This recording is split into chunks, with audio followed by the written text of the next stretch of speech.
बहुत स्वागत। आप देख रहे हैं कहानी कुर्सी की। बात महाराष्ट्र की करेंगे। गजब गजब बयान आ रहे हैं वहां से, लेकिन उससे पहले एक डेवलपमेंट जो अयोध्या में चल रही है इस वक्त। योगी आदित्यनाथ वहां क्योंकि पहुंचे हुए थे, बोल रहे हैं वहां पर। महान श्री दिनेंद्र दास जी महाराज, महान श्री धर्मदास जी महाराज, महंत ज्ञानी गुरजीत सिंह जी,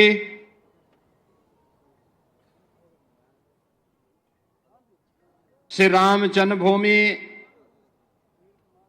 तीर्थ क्षेत्र न्यास के महामंत्री सम्मानित श्री चंपत राय जी, विश्व हिंदू परिषद के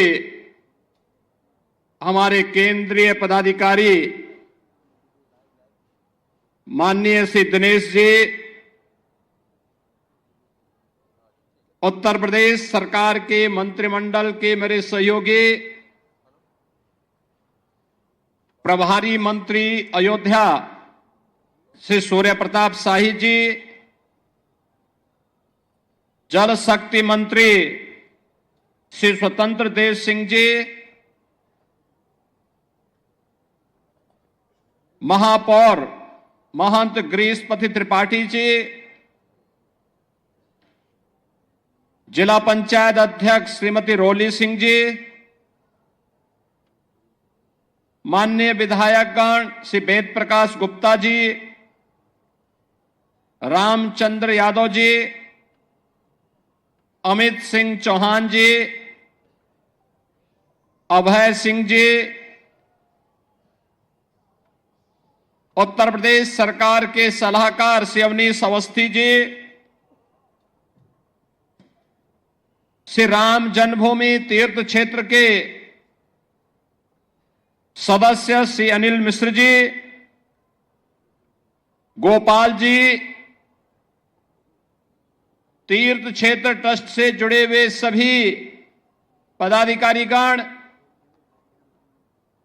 और भारी संख्या में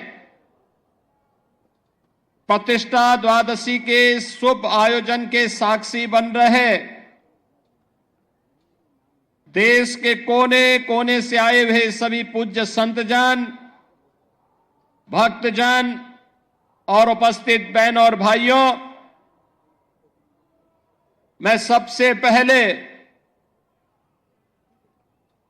आपको, पूरे प्रदेशवासियों को, पूरे देशवासियों को और हर राम भक्त को प्रतिष्ठा द्वादशी की हृदय से बधाई देता हूं।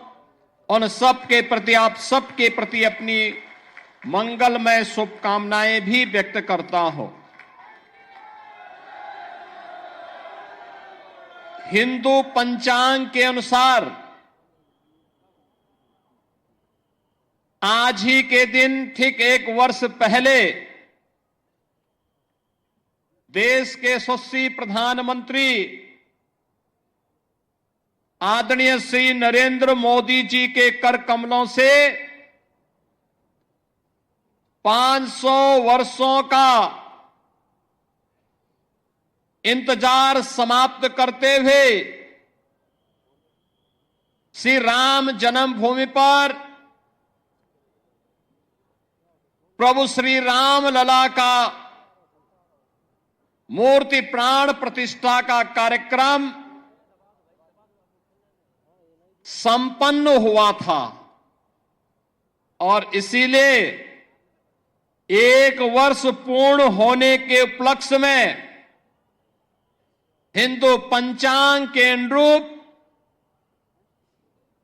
श्री राम जन्मभूमि तीर्थ क्षेत्र न्यास के द्वारा आज प्रतिष्ठा द्वादशी के रूप में, यानी पौष शुक्ल द्वादशी की इस पावन तिथि को आज प्रतिष्ठा द्वादशी के रूप में आयोजित करते हुए त्रिदिवसीय इस आयोजन का शुभारंभ किया गया है। स्वाभाविक रूप से 500 वर्षों का इतिहास और यह इंतजार जिनकी दूरदर्शिता से संपन्न होकर के आज इस गौरव की अनुभूति हम सबको, हर राम भक्त को करा रही है, ऐसे देश के यशस्वी प्रधानमंत्री श्री नरेंद्र मोदी जी के प्रति सबसे पहले कृतज्ञता ज्ञापित करते हुए हम सब हृदय से आभार व्यक्त करते हैं।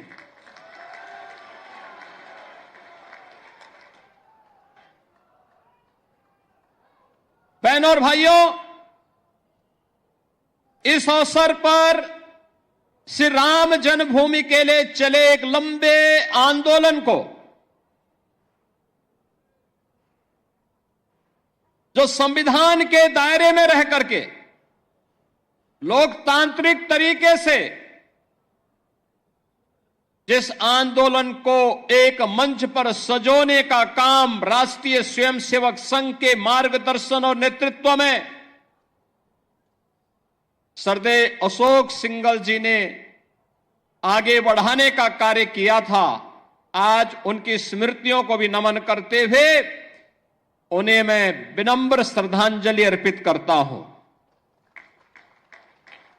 बहनों और भाइयों, यहां पर जो बात अभी माननीय चंपत जी कह रहे थे, 22 दिसंबर 1949 रामलला का अपनी जन्मभूमि में प्रकटीकरण होना, जो इस पूरी लड़ाई की पृष्ठभूमि को आगे बढ़ाता हुआ आज इन स्थितियों में पहुंचा कि हम 1 वर्ष की प्राण प्रतिष्ठा के कार्यकाल के उपरांत आज यहां पर एकत्र होकर के इस मंगल गान के साथ अभिभूत होकर के गौरव की अनुभूति कर रहे हैं।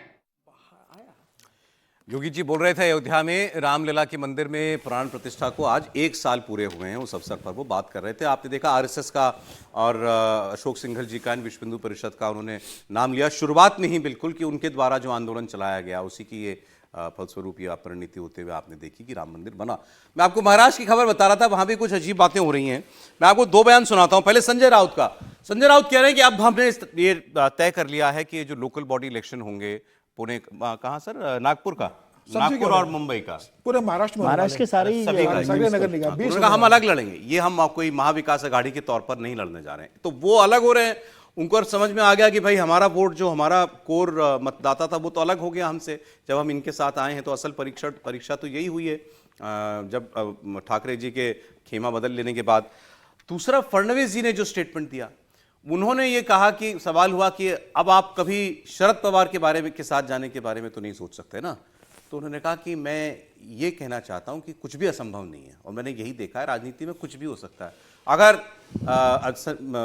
अजीत पवार हमारे साथ आ सकते हैं, उद्धव ठाकरे उनके साथ जा सकते हैं, तो मैं कैसे कह दूं कि कभी ये नहीं होगा जो आप कह रही हैं। मतलब शरद पवार को लेकर के उनका स्टेटमेंट था। कांग्रेस पार्टी से एक स्टेटमेंट आया, विजय वडेट्टीवार उनके सीनियर लीडर हैं, उनसे पूछा गया, अभी इससे पहले संजय राउत ने देवेंद्र फडणवीस की तारीफ की थी, सुप्रिया सुले ने तारीफ की थी कि देवा भाऊ बड़ा जबरदस्त काम कर रहे हैं मुख्यमंत्री बनने के बाद, क्या गजब है ये। और अब विजय वडेट्टीवार ने तो यही कह दिया उन्होंने तो कि प्रधानमंत्री मोदी के वारिस बनने के पूरे गुण हैं इनमें। कहां पहुंचा दिया, मतलब सोचिए कि देवेंद्र फडणवीस जो है वो तो दिल्ली की दौड़ में भी दिखाई दे रहे हैं हमको। सुनाता हूं आपको बयान। अकेले लड़ने जा रहे हैं मुंबई और नागपुर, पूरा महाराष्ट्र में। देखो, क्यों नहीं लड़ेंगे। लोकसभा में हम इंडिया ब्लॉक बनाया था, महाराष्ट्र में विधानसभा के लिए महाराष्ट्र विकास आघाड़ी बनाई थी। आघाड़ी में बहुत से कार्यकर्ताओं का हम उनकी जो इच्छा रहती है लड़ने की, वो पूरी नहीं कर सकते। तो लोकल बॉडीज, चाहे महानगर पालिका हो, चाहे जिला परिषद हो, चाहे नगर पालिका हो, वहाँ कार्यकर्ताओं को लड़ने का मौका देना चाहिए। हम नागपुर में भी अपने बल पर लड़ेंगे और मुंबई में भी लड़ेंगे, सभी जगह पर लड़ेंगे। म्हणूनच मी तुम्हाला एक सांगतो की तुम्ही जर 2019 नंतर माझं वक्तव्य बघितलं असेल तर ते थोडं गार्डेड असतं। याचं कारण 2019 नंतर 2024 पर्यंत ज्या घडामोडी घडल्या त्यातनं मला एक गोष्ट लक्षात आली, नेव्हर से नेव्हर। म्हणजे कुठलीही गोष्ट होणार नाही असं समजून कधी चालायचंच नाही. काही होऊ शकतं, म्हणजे झालं पाहिजे असं नाहीये, पण काही होऊ शकतं. उद्धव ठाकरे तिकडे जातात, अजित पवार इकडे येतात, काय राजकारणात काही होऊ शकतं. असं व्हावं असं बिलकुल नाही, किंवा ते होणंही काही फार चांगलं आहे या मताचं मी नाही. पण आता शेवटी राजकारणामध्ये हे लक्षात ठेवलं पाहिजे की खूप ठामपणे असं होणारच नाही असं ज्यावेळेस आपण म्हणतो, त्यावेळेस राजकीय परिस्थिती तुम्हाला कुठे नेऊन बसवेल याचा काही भरोसा नसतो.